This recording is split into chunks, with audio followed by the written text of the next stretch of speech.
Hello વિદ્યાર્થી મિત્રો, કેમ છો બધા? મજામાં ને? અમારી YouTube ચેનલમાં આપ સૌનું સ્વાગત છે. તો આજે આપણા જોડે આયુષી પણ છે. પહેલા પણ આવી હતી ને હવે પણ આવી છે. આજે આપણે બીજો ભાગ લઈને આવ્યા શ્રેણીમાં. તો દેખો 3 9 27 81 હવે ક્વેશ્ચન માર્કની જે શું આવે એ આપણે જોવાનું છે. તો ચલો 3 ને કેટલા વડે ગુણ્યા તો 9 આયા? 3 વડે. પછી 9 ને કેટલા વડે ગુણ્યા તો 3 આવ્યા?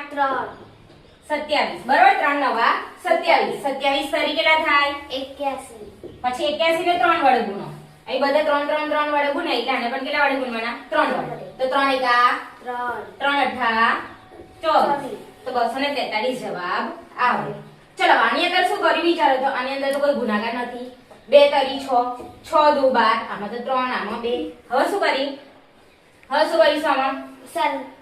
પ્લસ કરીશું. કેટલા ઉમેર્યા તો 6 આયા? 4. આમાં કેટલા ઉમેર્યા તો 12 આવ્યા? 6. આમાં કેટલા ઉમેર્યા તો 20 આવ્યા? 8. હવે કેટલા ઉમેરીશું તો આપણો જવાબ આવે? કેટલા ઉમેરીએ તો? 10. કેમ? કારણ કે જો 4 પછી 6 બે બેનો ઉમેર્યો થયો. કેટલાનો થયો? બે બેનો. તો આની અંદર 10 ઉમેરીએ તો કેટલા જવાબ આવી જાય આપણો? 30. કેટલો આવે? 30. 30 માં પાછા દેખો કેટલા ઉમેરીએ તો 42 આવે? 12. હવે 12 માં કેટલા ઉમેરીએ તો અરે 42 માં કેટલા ઉમેરીએ તો 56 આવે? 14. તો આ રીતનાની શ્રેણી બની. શ્રેણી એટલે કે વધારો થતો જવો જોઈએ. ગુણાકાર હોય તો ગુણાકારમાં વધારો થતો જવો જોઈએ. આમાં 6 4 છે પછી 6 આયા 6 પછી 8 તો બે બેનો વધારો થયો. કેટલાનો થયો? બે બેનો. તો આપણો જવાબ કેટલો આવ્યો અહીંયા? 30. અને અહીંયા કેટલો આવ્યો? 243.